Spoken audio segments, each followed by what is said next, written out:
नमस्कार दोस्तों। अमेरिकी प्रेसिडेंट ट्रंप ने बीते 24 घंटे से चहक चहक कर अपने कई इंटरव्यू में, भाषणों में या अपने बयानों में ईरान को झुकाने के चाहे जितने दावे किए हो, उन तमाम दावों को ईरान ने फाड़ कर उन्हीं के मुंह पर यह कहते हुए फेंक दिया है कि आप झूठ बोल रहे हैं। हम आपकी शर्तों पर न तो झुके हैं, न ही हमने आपके साथ इन शर्तों पर कोई हामी भरी है। बल्कि ईरान ने यहां तक कह दिया है कि स्ट्रेट ऑफ हॉर्मुज खुला रहेगा या बंद, यह मैदान में तय होगा, सोशल मीडिया पर नहीं। अमेरिका और ईरान में संभावित मीटिंग से पहले ईरान का यह तेवर ट्रंप के मुंह पर एक बार फिर तमाचे की तरह है। वो ट्रंप जो सुबह दोपहर शाम लगातार बयान दे रहे हैं कि ईरान डील के लिए मान गया है, तैयार हो गया है, अमेरिकी शर्तों पर मान गया है, मैं खुद इस्लामाबाद जा सकता हूं। अब क्या जवाब देंगे ये तो देखना है। कई दिनों बाद पहली बार ईरान की तरफ से दो टूक लहजे में अमेरिका के लिए करारा जवाब आया। अभी तक जो जानकारियां इधर उधर से सूत्रों के हवाले से आ रही थी, इस बार ऑन द रिकॉर्ड आई है और सीधे ईरान से आई है। न्यूक्लियर प्रोग्राम और स्ट्रेट ऑफ हॉर्मुज को लेकर किए जा रहे अमेरिकी दावे को झुठलाते हुए ईरान ने ट्रंप पर जबरदस्त प्रहार किया है। ट्रंप ने बीते 24 घंटे में ईरान से डील कितने झूठ बोले और खासतौर से 1 घंटे के एक भाषण में कितना झूठ बोला है, जिसका जिक्र ईरान की तरफ से किया गया है, उस पर आने से पहले सुनिए ईरानी संसद के स्पीकर मोहम्मद गालिबाफ ने आज सुबह अमेरिका को कैसे एक्सपोज किया है, खासतौर से ट्रंप को। गालिबाफ वही शख्स हैं जो इस्लामाबाद में हुई मीटिंग का हिस्सा थे, बल्कि ईरान की तरफ से सबसे सीनियर वार्ताकार थे। गालिबाफ ने एक्स पर लिखा, नंबर 1, अमेरिका के राष्ट्रपति ने 1 घंटे में 7 दावे किए और सभी 7 झूठे थे। नंबर 2, वो ऐसे झूठ के दम पर युद्ध नहीं जीत सकते और निश्चित रूप से निगोशिएशन में कहीं नहीं पहुंचेंगे। नंबर 3, नाकेबंदी जारी रहने पर स्ट्रेट ऑफ हॉर्मुज खुला नहीं रहेगा, क्योंकि ट्रंप ने कई बार कह दिया है कि अमेरिकी नाकेबंदी स्ट्रेट ऑफ हॉर्मुज पर जारी रहेगी। नंबर 4, स्ट्रेट ऑफ हॉर्मुज से आवागमन निर्धारित मार्ग और ईरानी अनुमति के आधार पर होगा।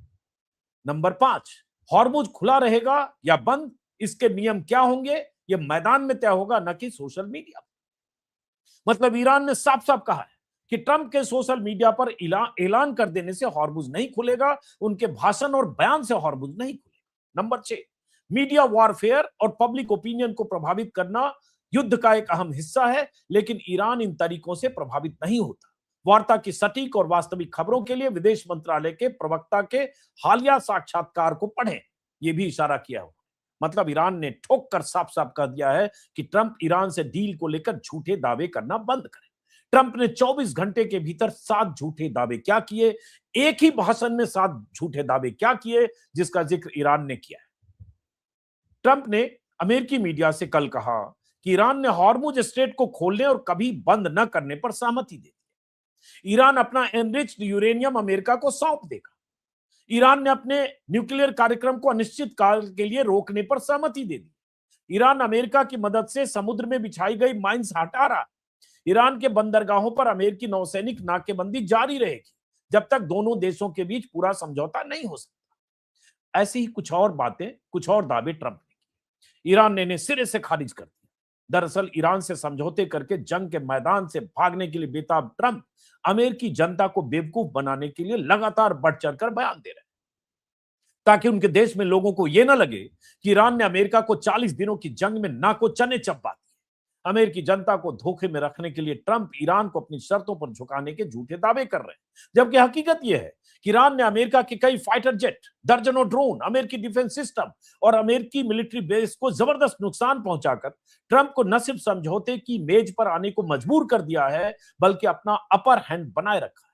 यही वजह है कि ट्रंप ने अपना संदेश वाहक बनाकर पाकिस्तान के आर्मी चीफ असीम मुनीर को ईरान में तैनात कर रखा है। असीम मुनीर तेहरान में बैठकर अमेरिका और ईरान के बीच डील फाइनल करने में जुटे हैं।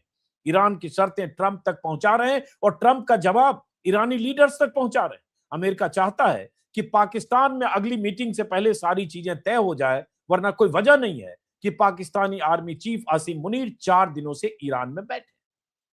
तो क्या मतलब है ईरान की तरफ से आए इस बयान का और ट्रंप की तरफ से यह कहना कि नाकेबंदी जारी रहेगी? यह भी ताजा बयान ट्रंप की तरफ से आ गया कि सीज फायर एक्सटेंड नहीं होने वाली है, यह मियाद एक्सटेंड नहीं होगी, जो मियाद 22 तारीख को खत्म हो रही है। 8 अप्रैल को सीज फायर का ऐलान हुआ। तो अब क्या होने वाला है, इसको समझने की कोशिश करेंगे। हमारे साथ एक खास मेहमान है जिन्हें आप जानते हैं, बॉबी नकवी। बॉबी नकवी से हमारे यूट्यूब प्लेटफॉर्म पर कई बार आप मिल चुके हैं। गल्फ न्यूज के एडिटर रहे हैं, दुबई में लंबे अरसे तक लगभग 25 सालों तक रहे हैं, वेस्ट एशिया को बहुत करीब से और बारीकी से जानते हैं। तो बहुत बहुत स्वागत है बॉबी नकवी साहब। जी पहला नमस्कार सवाल अजीत। तो यही, नमस्कार, पहला सवाल तो यही कि डील के बीच में या डील पर जो बातचीत चल रही है उसके बीच में असीम मुनीर की तेहरान में 4 दिनों तक मौजूदगी के बीच में ईरानी संसद के स्पीकर गलीबाफ का इस तरह से सीधे सीधे ट्रंप पर प्रहार कि 1 घंटे में 7 झूठ बोला। जाहिर है उनका इशारा ट्रंप के उस भाषण की तरफ था जो ट्रंप ने कल रात अमेरिका में दिया मिड टर्म इलेक्शन को लेकर कहीं प्रोग्राम था। तो इसको कैसे देखते हैं आप? जी अजीत जी नमस्कार फिर से, और आपके दर्शकों को नमस्कार और सलाम। देखिए जो पिंग पोंग चल रहा है, मैं इसको पिंग पोंग कहता हूँ। मैं ये तेहरान से वो एक मारते हैं तो फिर ट्रंप उधर से मारते हैं वाशिंगटन से। तो ये पिंग पोंग चल रहा है जब से इस्लामाबाद में बातचीत टूटी है।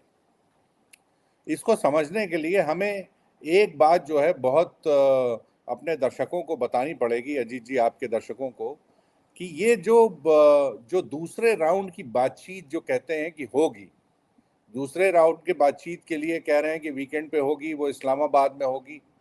वो बातचीत इस्लामाबाद में नहीं होगी, वो बातचीत अभी चल रही है। वो बातचीत तेहरान और वॉशिंगटन के बीच में बाकायदा नेगोशिएशंस चल रहे हैं, और ये नेगोशिएशंस आसिम मुनीर साहब की मौजूदगी में चल रहे हैं, जो कि वहीं मौजूद है तेहरान में। आज ये उनका चौथा दिन होगा, 4 दिन यानी उनको वहां हो जाएंगे। तो ये जो ईरान के जो स्पीकर हैं गालिबाफ साहब, उन्होंने जो जवाब दिया है, कहा है कि ट्रंप साहब जो है झूठ बोल रहे हैं। देखिए ये भी एक नेगोशिएशंस का हिस्सा है। इसमें ऐसा लगता है कि ईरान में भी एक तरह का डिवीजन ऑफ लेबर हो गया है, और गालिबाफ साहब को ये जिम्मेदारी दी गई है कि ट्रंप अगर कोई उल्टी सीधी बात करते हैं तो उसको रियल टाइम में उसी टाइम उसको कॉन्ट्रडिक्ट किया जाए और सही बात अपनी ईरान का पॉइंट ऑफ व्यू रखा जाए, सो दैट आगे चल के कोई कंफ्यूजन ना हो।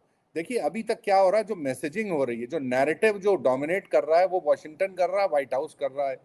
डोनाल्ड ट्रंप साहब कोई एक ट्वीट कर देते हैं, अपने ट्रूथ प्लेटफॉर्म पे लिख देते हैं, वो हेडलाइन बन जाती है। उसमें फिर ईरान का रिस्पांस कई घंटों बाद आता है या दूसरे दिन आता है। तो अब ऐसा होने लगा है कि या तो उनके फॉरेन मिनिस्ट्री के स्पोक्स पर्सन जो बगई साहब हैं वो, या गालिबाफ साहब फौरन जो है ट्रंप का जवाब देते हैं। ईरान का मेरे ख्याल से ये स्टैंड है कि अगर कोई कंफ्यूजन पैदा होता है ट्रंप के ये ट्वीट्स करने से, उनकी जो ट्रंप साहब की जो एक कहना चाहिए एक इररेजिस्टिबल इच है, यानी हिंदी में उसको कहा जाए तो एक वो खुजली है उनके, कि वो बार बार जरा सा कोई डेवलपमेंट होता है उसको वो फौरन या तो ट्वीट करते हैं या किसी जर्नलिस्ट को बोल देते हैं। तो उस खुजली का जवाब देने के लिए गालिबाफ साहब की ड्यूटी लगाई गई है। तो ये जो उन्होंने जवाब दिया है, कहा है कि ट्रंप साहब 7 बार झूठ बोल चुके हैं, तो ये उसी सब नेगोशिएशंस का हिस्सा है जो तेहरान और वॉशिंगटन के बीच में अभी चल रहा है। जी अब जैसे मैं कहूंगा कि पिछले रविवार को जब बातचीत टूटी उसके एक दिन तक तो कुछ बयान आया, लेकिन 4-5 दिन बाद पहली बार बहुत कैटेगोरिकली डिनाइल गालिबाफ ने पॉइंट बना के किया। 6 पॉइंट उन्होंने अपने ट्वीट में लिखे हैं। तो ऐसा लगा जैसे ऑन द रिकॉर्ड, जिसको कहते हैं ना, रिकॉर्ड को स्ट्रेट रखना, उस तरह से उन्होंने दुनिया के सामने रखा है, क्योंकि ट्रंप जाहिर है हर समय इंटरव्यू और बयान में अनाप शनाप जो भी बोल रहे हैं। अब बात आती है कि एक स्क्रीन पर मैं वो अब्बास अरागची का एक ट्वीट दिखाना चाहूंगा जो कल देर शाम का है या रात का है, और उसके कुछ देर बाद तुरंत ट्रंप ने उसको इंडोर्स किया और अपने ट्रुथ सोशल पर रिपोस्ट किया, और उसके बाद सेंट्रल कमांड का भी आया। तो अब इस ट्वीट में देखिए 2 मायने निकलते हैं। अब्बास अरागची ने जो कल देर शाम ट्वीट किया उसमें उन्होंने लिखा, जिसका हिंदी तर्जुमा अगर कहें तो लेबनान में जो सीज फायर हुआ है उसी के चलते फैसला लिया गया है कि स्ट्रेट ऑफ हॉर्मुज में सभी जहाज बिना रुकावट गुजर सकते हैं। लेकिन आगे लिखा है ये छूट सिर्फ सीज फायर के बचे हुए समय तक रहेगी, मतलब 22 अप्रैल तक सीज फायर है। लेकिन जहाजों को पूरी आजादी नेविगेशन की फ्रीडम नहीं है, उन्हें उसी तय रास्ते से गुजरना होगा जिसे ईरान की पोर्ट और मैरीटाइम ने पहले से निर्धारित किया है। मतलब क्लियर कट कहा है, on the coordinated route as already announced by ports and maritime organization of Iran. Trump ने उसको जो रीट्वीट किया उसमें चालाकी की, उन्होंने क्या लिख दिया, Iran has agreed to never close the strait of Hormuz again. Trump ने लिख दिया कि ईरान इसके लिए तैयार हो गया है कि अब वो कभी भी स्ट्रेट ऑफ हॉर्मुज नहीं बंद करेगा। It will no longer be used as weapon against the world. जबकि ऐसा कुछ अरागची ने कहा नहीं, और मुझे लगता है इसके बाद बवाल शुरू है। इसको जरा आप समझाइए। अजीत जी, इसमें देखिए, ये जो अब्बास अरक्ची साहब का जो ट्वीट है, हालांकि एक मुकम्मल ट्वीट है। एक अगर जो इवेंट्स को अगर फॉलो कर रहा है वहाँ पे ईरान और स्ट्रेट ऑफ हॉर्मुज के, तो उसको पूरी बात समझ में आ जाएगी कि अब्बास अरक्ची क्या कह रहे हैं, ईरान क्या कह रहा है। लेकिन जैसा आपने बताया कि ट्रंप साहब ने उसको घुमा के और दूसरी बात कह दी कि साहब ईरान तैयार हो गया है पूरी तरह खोलने के लिए। अब ये जो ट्रम्प का जो रिस्पॉन्स आया है, उसको लेके ईरान में भी जो ईरान की कम्युनिकेशन स्ट्रैटेजी है, उसको लेके भी थोड़ा सा जो है डिस्कशन या डिबेट चल रहा है। अब एक तरह से अब्बास अरक्ची के ट्वीट का इंटरनल क्रिटिसिज्म हुआ है, और जो फार्स न्यूज एजेंसी है ईरान की और तस्नीम, उन्होंने बाकायदा एक बड़ा क्लैरिफिकेशन इशू किया है, जो इसी अब्बास अरक्ची के ट्वीट को पूरी तरह से एक्सप्लेन करता है। अब्बास अरक्ची का एक तरीके से क्रिटिसिज्म हुआ है कि आपने ये बात पूरी एक्सप्लेन नहीं करी, और इसी वजह से डोनाल्ड ट्रंप ने उसका गलत मतलब निकाला और दुनिया को गलत मैसेज दिया गया। तो ये देखिए, ये कम्युनिकेशन जो हो रहा है, असल में ये पूरी जो बातचीत हो रही है, ये बड़ी अनयूजुअल बातचीत है। अनयूजुअल कैसे है?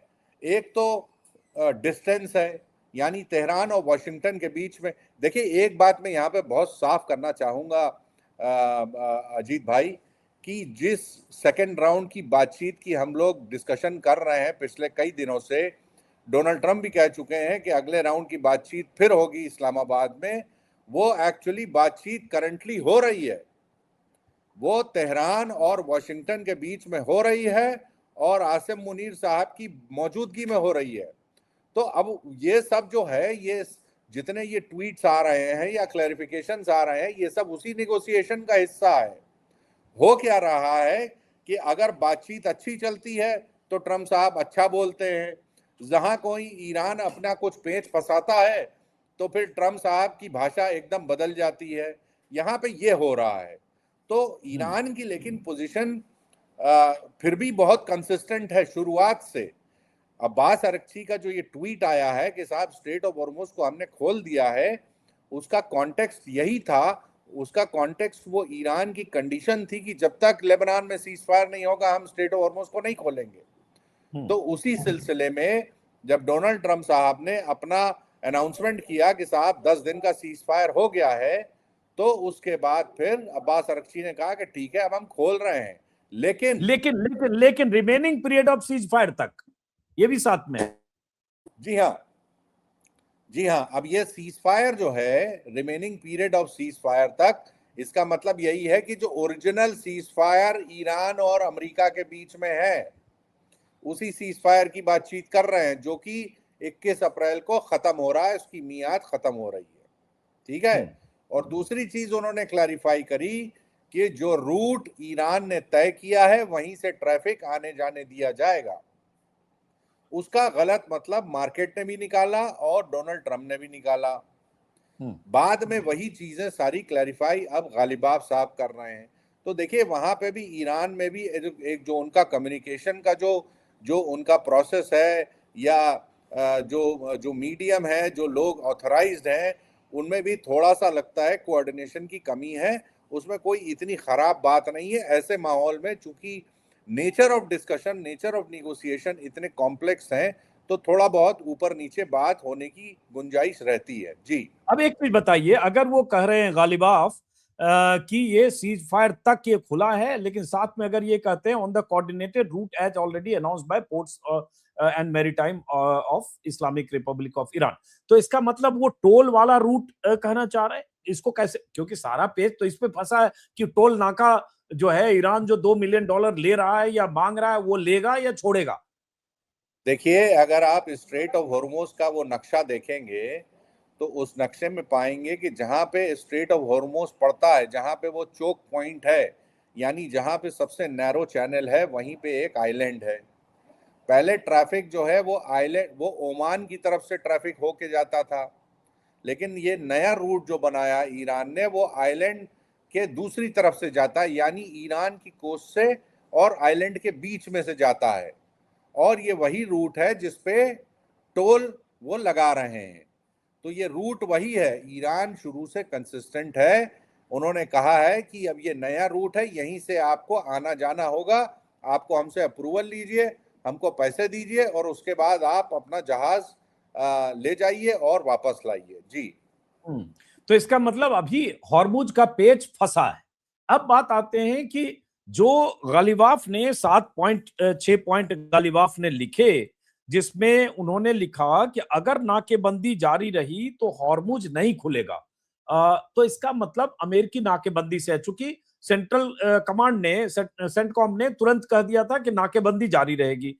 तो अगर अमेरिकी नाकेबंदी हटेगी ही, अगर कोई डील हुई, तो स्ट्रेट ऑफ हॉर्मुज खुल जाएगा क्या सबके लिए? इसमें एम्बिग्विटी है अभी।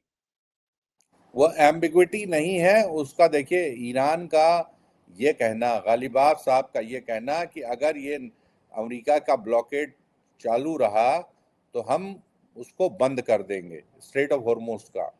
उसका ईरान की जो मैसेजिंग ये है शुरू से लेके, जब से इन्होंने ब्लॉकेड इम्पोज किया, जब से इन्होंने स्ट्रेट ऑफ हॉर्मुज के ऊपर कब्जा किया है ईरान ने, उनकी मैसेजिंग एक ही है। वो दुनिया को ये बताना चाहते हैं कि स्ट्रेट ऑफ हॉर्मुज हमारे कब्जे में है, हम ही डिसाइड करेंगे कि कौन आएगा कौन जाएगा, हम ही डिसाइड करेंगे कि कहां से आएगा कहां से जाएगा और कितने पैसे देगा। तो अमेरिका का ब्लॉकेड जो है, बेसिकली वो ये बताना चाहते हैं कि अमेरिका का ब्लॉकेड नहीं डिसाइड करेगा। अगर वो ब्लॉकेड करने की कोशिश करते हैं तो हम फिर बंद कर देंगे।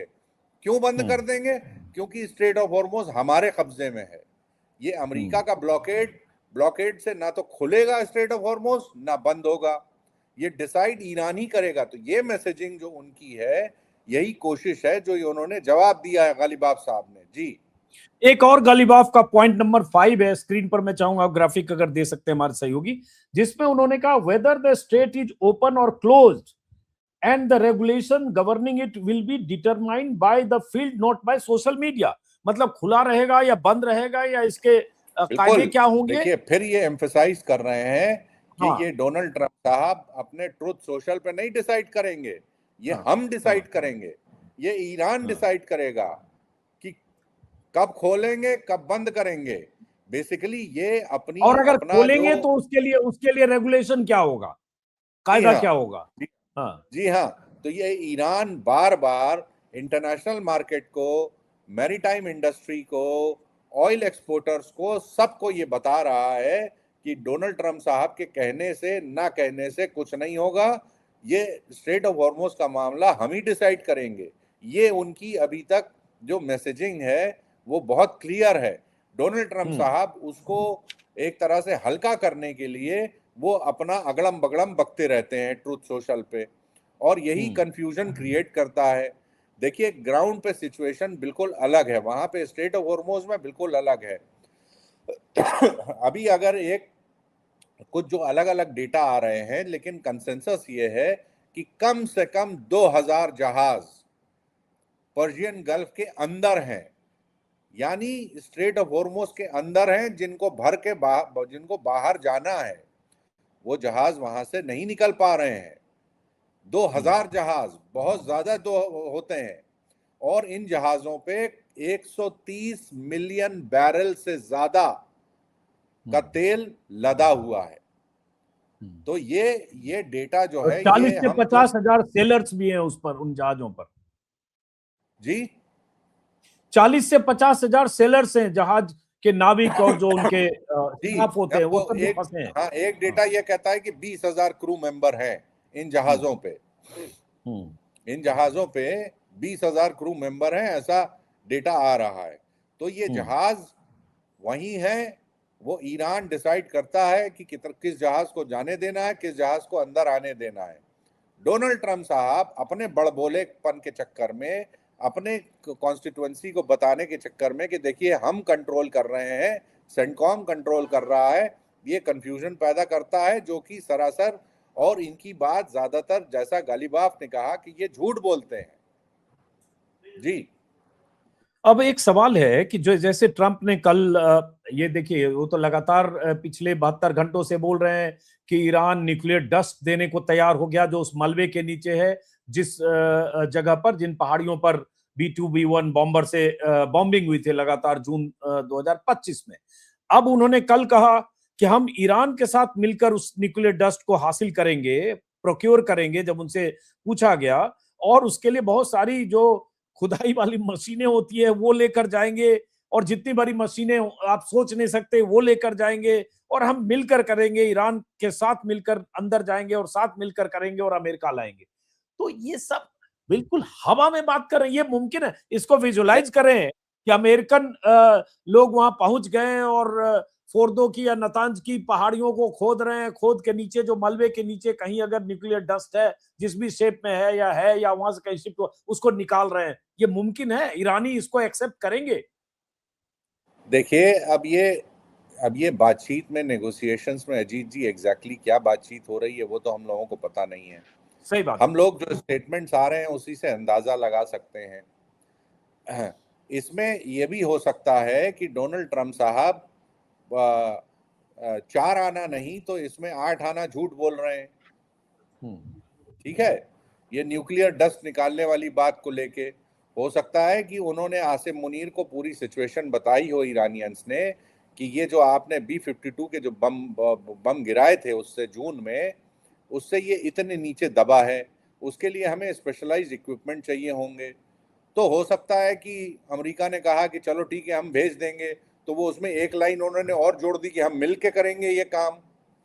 देखिए, ये ऑब्वियसली ये ईरानियंस कभी भी तैयार नहीं होंगे कि अमेरिकन इंजीनियर्स या अमेरिकन मिलिट्री का हार्डवेयर वहाँ पे, वो उनके ऑपरेटर वहाँ पे जाके क्रेन ऑपरेट करें, बुलडोजर ऑपरेट करें, खोदा खादी करें।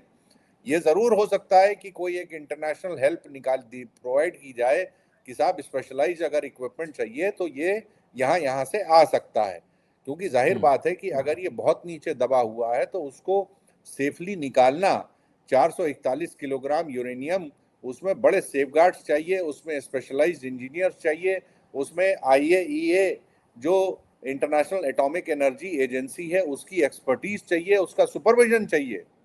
तो उसमें उन्होंने, ट्रम्प साहब ने अपनी, जैसे कि वो बड़बोले हैं, उन्होंने कह दिया हाँ हाँ हम भी वहां मौजूद रहेंगे। तो तो अभी बातचीत अभी के तो ताजा स्थिति असलियत, में, मैं कहने हाँ, का मतलब यह है कि असलियत जो हो सकती है, जो सही सिचुएशन, जो बातचीत हो सकती है, वो कुछ बीच में हो सकती है। ये इनके बड़बोले पन से आप 4 आना 8 आना कुछ सच निकाल लीजिए, और उसको फिर जो उसको मैच करके ईरानियंस क्या बोल रहे हैं वही हम स्पेकुलेट करके दर्शकों को समझा सकते हैं। जी। तो अभी की ताजा स्थिति में अब क्या एक्सपेक्ट किया जा सकता है? जैसे ये खबर सुबह आने लगी कि हो सकता है सोमवार को मीटिंग हो। पहले तो वीकेंड, बार बार ट्रंप ही 4 दिन से बोल रहे थे वीकेंड, तो वीकेंड तो आ गया, आज शनिवार है, जाहिर है कल मुमकिन नहीं होगा, अमेरिका से आने में भी 15-18 घंटे लगते हैं। तो अब खबर आ रही है कि मंडे को हो सकती है।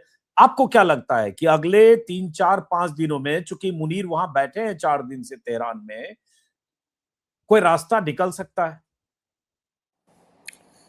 देखिए, पहली बात तो ये कि आसिम मुनीर साहब वहाँ क्या कर रहे हैं, हम लोग अंदाजा ही लगा सकते हैं कि वो क्या कर रहे हैं।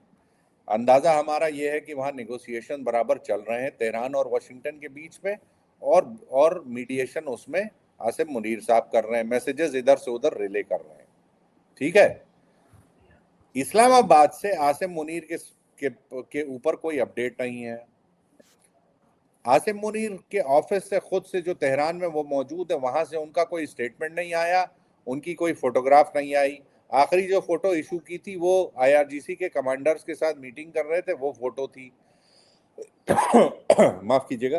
तो उसके बाद से यानी कोई अपडेट नहीं है। ठीक है, दूसरा बात करते हैं उनके प्राइम मिनिस्टर की, शहबाज शरीफ की। उनको आज वापस आना है, आज उनको कतर से वापस आना था, तो उस पर भी कोई अपडेट नहीं है कि क्या हो रहा है। यानी पाकिस्तानी साइड भी देखा जाए तो बड़ा टाइट लिप्ड है, तो वो ये नहीं चाहता शायद कि कोई ऐसी बात जो है नेगोशिएशंस के बीच में निकले और उसमें कोई भांजी मार ले। ठीक है। अब हम्म इसमें होना यही है कि हो सकता है कि आज शनिवार है, आज रात तक या कल एक डेट तय हो कि साहब ये बातें हम अब सेकेंड राउंड की जो होगी फॉर्मल डिस्कशन जो कि चल रहा है, हमें मालूम है कि चल रहा है, लेकिन इसको एक फॉर्मल वो देने के लिए इस्लामाबाद में डिस्कशन की एक डेट वो अनाउंस करें। और दूसरी चीज अनाउंस करें कि उसमें कौन कौन हिस्सा लेगा, अमेरिका की तरफ से, ईरान की तरफ से। तो जो वेडनेसडे की जो उनकी डेडलाइन है, वो वेडनेसडे की डेडलाइन एक्चुअली हो सकता है कि डिस्कस की गई हो कि भाई वेडनेसडे से पहले इसकी मीटिंग कर लेते हैं, हाँ, जिसको क्योंकि इसीलिए डोनाल्ड ट्रंप। ट्रंप ने अभी कुछ देर पहले ट्रंप ने कह दिया कि सीज फायर की मियाद एक्सटेंड नहीं होगी, मतलब 21 के वो बाद फिर सीज फायर एक्सटेंड नहीं होगा। वो उनका स्टाइल है। वही बात प्रेशर देखिए, बनाने ये का, प्रेशर वही बनाने बात का, वो ये बनना भी 48 घंटे 5 दिन और 10 दिन तो हमने देखा ही है। भाई भाई इस बात को वो ऐसे भी कह सकते थे कि भाई बुधवार के पहले हम लोग जो है ये कर लेंगे, लेकिन उन्होंने क्या कहा कि हम सीज फायर की वो नहीं होने देंगे, बढ़ाएंगे नहीं बुधवार के बाद, और उसके बाद फिर ये कर देंगे, फिर वो कर देंगे। ये उनका स्टाइल है, ये उनका स्टाइल है। मैं उसमें ज्यादा, अब देखिए हम लोगों को हमेशा जो है डोनाल्ड ट्रंप साहब को मैंने जैसे कहा कि 8 आना 12 आना डिस्काउंट करके और कुछ निकालने की कोशिश करनी चाहिए और अपने दर्शकों के सामने रखनी चाहिए सिंप्लीफाई करके कि भाई ये बात हो सकती है। जी सही बात है। 8 आना 12 आना निकालेंगे, 4 आना बचेगा। कई बार लगता है 16 आना निकालना पड़ता है ट्रंप की बातों से। मतलब इस जंग के 40 दिन और उसके बाद ही देखेंगे तो कई बयान में 16 आने निकालेंगे, कुछ नहीं बचेगा। लेकिन चलिए, बहुत बहुत शुक्रिया लेकिन बॉबी देखिए नकवी साहब। हाँ, सॉरी। उसके साथ साथ ये भी एक फैक्ट है कि ये बड़े अनयूजुअल डिप्लोमेटिक डिस्कशंस हैं। इसमें बातचीत दो कंट्रीज के बीच हो रही है, लेकिन वो अपनी अपनी कैपिटल सिटीज से बात कर रहे हैं। ठीक है, डायरेक्ट नहीं बातचीत कर रहे हैं। जो मीडिएशन कर रही है वो कोई थर्ड पार्टी है। ठीक है, तो ये बड़ा अनयूज। अच्छा, डिस्कशन भी अब ये अभी तक क्लियर नहीं है कि जाहिर बात है कि आसिम मुनीर ईरान में है तो वहां बड़ी ईरानियन टीम होगी, हर हर लेवल की, फाइनेंस की, लीगल, टेक्निकल वगैरह वगैरह। ये अमेरिका में हो सकता है कि उसी लेवल का पार्टिसिपेशन हो या ना हो, या खाली व्हाइट हाउस मैनेज कर रहा हो। तो ये सारी कॉम्प्लिकेशंस अभी हैं। जी जैसे जैसे एक चीज भूल गया मैं, जैसे कल एक्सियोस के हवाले से ये भी खबर आई कि अमेरिका, मेरे ख्याल से $20 बिलियन था शायद, $20 बिलियन उनका एसेट अनफ्रीज करने और ईरान को देने को तैयार है। एक्सियोस के हवाले से एक खबर आई। तो हो सकता है ये सब भी नेगोशिएशन लगातार चल रहा हो, क्योंकि ईरान का तो $100 बिलियन फंसा है जहां तहां। जी हाँ, हाँ, ये देखिए $20 बिलियन जो नंबर जो बार बार आया है, वो $20 बिलियन वो चाइना के पास है, ईरान का। $7 बिलियन जो है वो इंडिया के पास है। $1.5 बिलियन जापान के पास है। $6 बिलियन कतर के पास है। तो ये अलग अलग जगह बटा हुआ है। तो हो सकता है कि ये सबसे अगर आसान होगा ट्रांसफर पैसे का, तो वो दो जगह से हो सकता है, एक कतर से, दूसरा चाइना से। ठीक है, चाइना जो स्विफ्ट सिस्टम है उसको बाईपास करके पैसा दे सकती है। कतर के अपने तरीके होंगे, हो सकता है फिजिकल ट्रांसफर ऑफ कैश हो, अगर बैंक के थ्रू ट्रांसफर ना हो। तो ये सारी पॉसिबिलिटीज हैं अजीत जी। देखिए अभी अगले 12 घंटे 10 घंटे में क्या होता है। चलिए, बहुत बहुत शुक्रिया बॉबी नकवी साहब। शुक्रिया, नमस्कार, आदाब। हम इंतजार करेंगे कि अगले 12 ने अगले 24 घंटे में, 36 घंटे में क्या होता है। फिलहाल नमस्कार।